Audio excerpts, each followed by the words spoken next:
Alla sanità veneta ne mancano 1300, in Italia ne mancano 56.000, è stata sbagliata tutta la programmazione, oggi abbiamo come risultato che molte professionalità mediche non ci sono e quindi abbiamo difficoltà in molti reparti. Parte da questo dato Luca Zaia per dire che alla sanità veneta mancano ancora medici, nonostante l'emergenza Covid abbia favorito nuove assunzioni, da qui l'appello ai giovani all'inizio dell'anno scolastico. Io dico andate, se vi piace, se riterrete opportuno fare medicina, andateci perché non sarete di certo disoccupati. E se si parla di sanità è inevitabile guardare all'evoluzione del contagio che per Zaia è comunque sotto controllo se si considera la percentuale crescente di asintomatici. In generale penso che non bisogna abbassare la guardia senza allarmismi perché il 94% dei positivi non sono sintomatici, perché questo è il dato di fatto. E in questo contesto si muove il dibattito ormai infinito sulla mascherina in classe.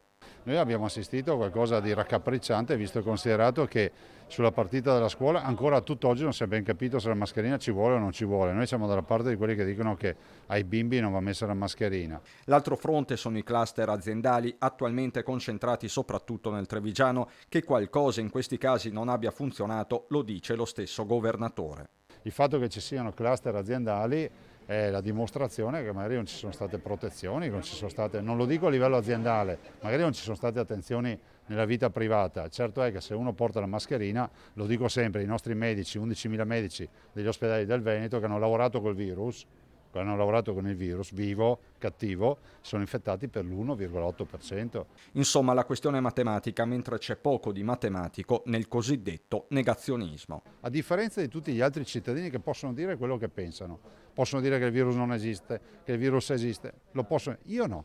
Io ho l'obbligo di applicare la legge che mi dice che se un cittadino si ammala per colpa mia, perché non ho applicato la legge, sono io responsabile.